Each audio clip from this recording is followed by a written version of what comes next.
Director గారు Bobby Kolli Waltair వెరియా cinema తీసి bumper hit ఇచ్చాడు. ఈసారి బాలయ్య కూడా అంత మంచి హిట్ ఇస్తాడు అనుకోవచ్చా ఈ సినిమాతో? ఆయన యాక్షన్ కి ఎవరు పోటీ వస్తారని హిట్ ఇవ్వరండి. బాలయ్య గారి యాక్షన్ మామూలు యాక్షనా? ఆయన కెమెరా ముందర ఉంటే ఆయన మామూలుగా ఉంటాడా? ఒక రేంజ్ లో రెచ్చిపోతారు, ఒక రేంజ్ లో పరకాయ ప్రవేశం చేస్తారు. అటువంటి హీరో ఇటువంటి సినిమాలు తీస్తున్నారంటే వస్తారు, ఒక రేంజ్ లో ఉంటుంది. సినిమాలో ఆ రేంజ్ డైలాగులు చెప్పే మనిషి ఎక్కడైనా ఇంటర్వ్యూలలో అక్కడ ఇక్కడ ట్రోల్ చేస్తూ ఉంటారు, మాట్లాడడం తెలియదు అని చెప్పేసి. ఆయన కోపం ఎక్కువ, తిడుతూ ఉంటాడు, కొడుతూ ఉంటాడు అంటారు. దానికి మీరేం సమాధానం చెప్తారమ్మా బాలయ్య గురించి? చేతగానోళ్ళు చేతగానని మాటలు చెబుతూ ఉంటారు. అవన్నీ మనం పట్టించుకుంటామా?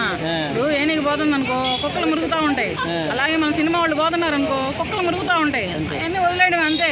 వాళ్ళకి పోటీ ఎవరు వస్తారని చెప్పేసి వీళ్ళు ఇష్టం వచ్చినట్టు వీళ్ళు ట్రోల్ చేస్తూ ఉంటారు. ఆయనకి మాట్లాడడం చేత కాదని ఎలా బ్లేమ్ చేస్తారు? ఆయనకి మాట్లాడడం చేత కాకుండానే అన్ని సినిమాలు తీశారా? అంత హీరోయిజం తెచ్చుకున్నారా? అంత పేరు ప్రఖ్యాతలు తెచ్చుకోరు కదా. ఇవన్నీ ఏంటంటే ఊరికే బురద జల్లే వ్యవహారాలు అనమాట.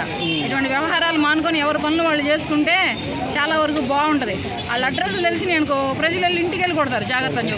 ఇండస్ట్రీ ఇప్పుడు సంక్రాంతికి 3 సినిమాలు హిట్ అవుతాయమ్మా? అవుతాయి. ప్రస్తుతానికి గేమ్ చేంజర్ అవుతుంది. తర్వాత మన సంక్రాంతికి వస్తున్నామంటే ఇంకా సంక్రాంతికి వచ్చినట్టే కాదు, మామూలుగా లేదు. అది కూడా చాలా బాగుంది సాంగ్. మన ఐశ్వర్య రాజేష్ హీరోయిన్, వెంకటేష్ గారు వాళ్ళ నాన్నతోటి కూడా విలన్గా చేశారు వెంకటేష్ గారు. వాళ్ళ రాజేష్ గారి కూతురుతో కూడా ఆయన హీరోగా చేస్తున్నారంటే ఇప్పుడు వెంకటేష్ గారు నటించిన సినిమాలో ఈ ఐశ్వర్య రాజేష్ వాళ్ళ ఫాదరు విలన్గా చేశారు.